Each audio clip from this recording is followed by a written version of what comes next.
ăn khơi cắt đấy hao tan này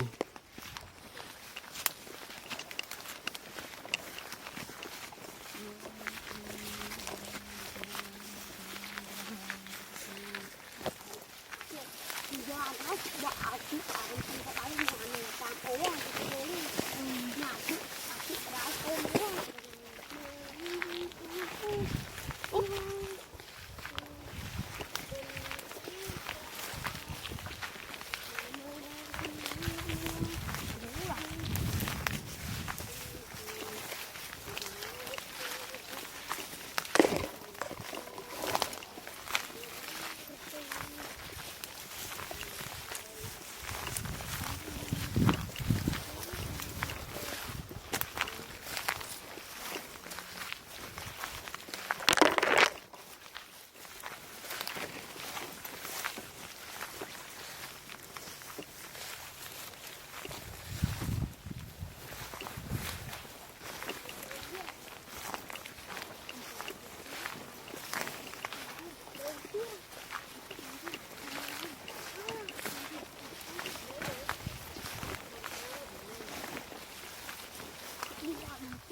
nữa này đây mang một cái gì rồi em đã một cái tiền tiền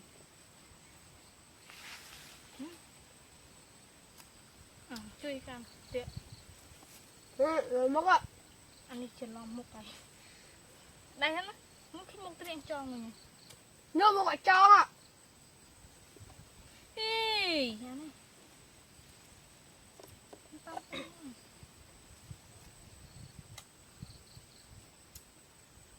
chơi tập play sân nè tôi tin nhé lấy đấy cắt tư cắt dừng lên nè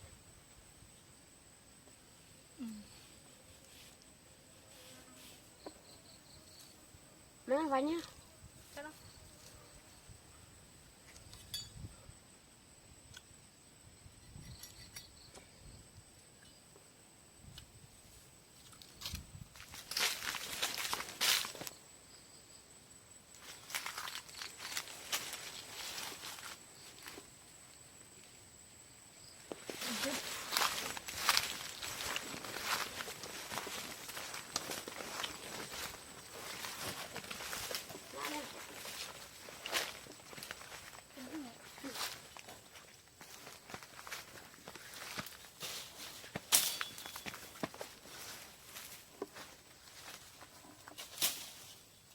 long hơn đây này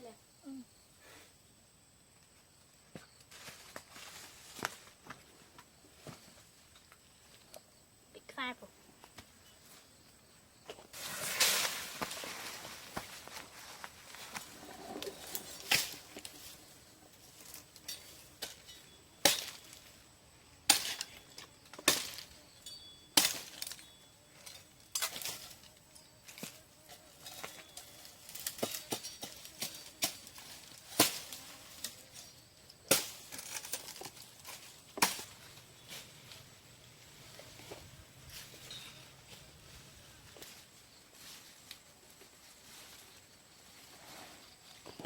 mèo ơi mèo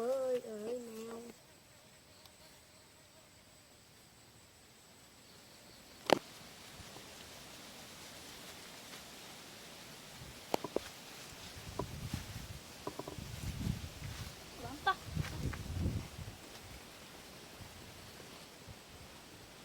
còn mấy nó đã cặp chuột trong ra muối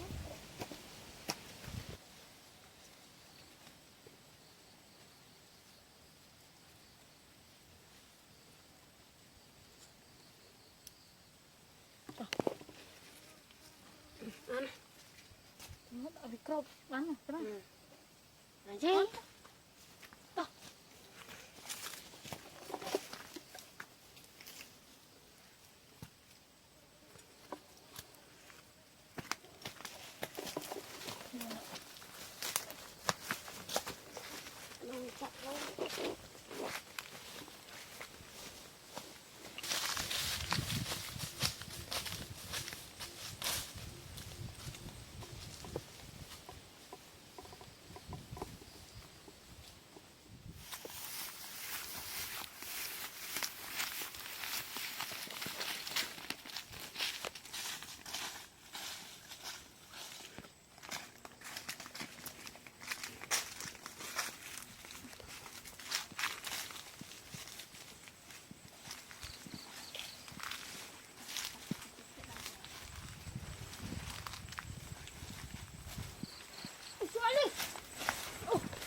mà thấu ai thế này.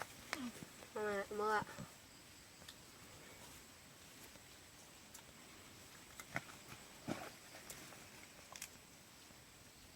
Thế ha, lột chọn tiếp.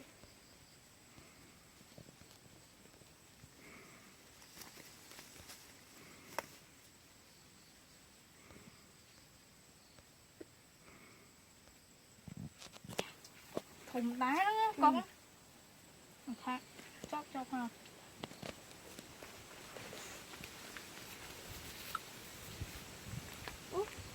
Con không nó bắn to nó dùng bò chìm đàn đấy này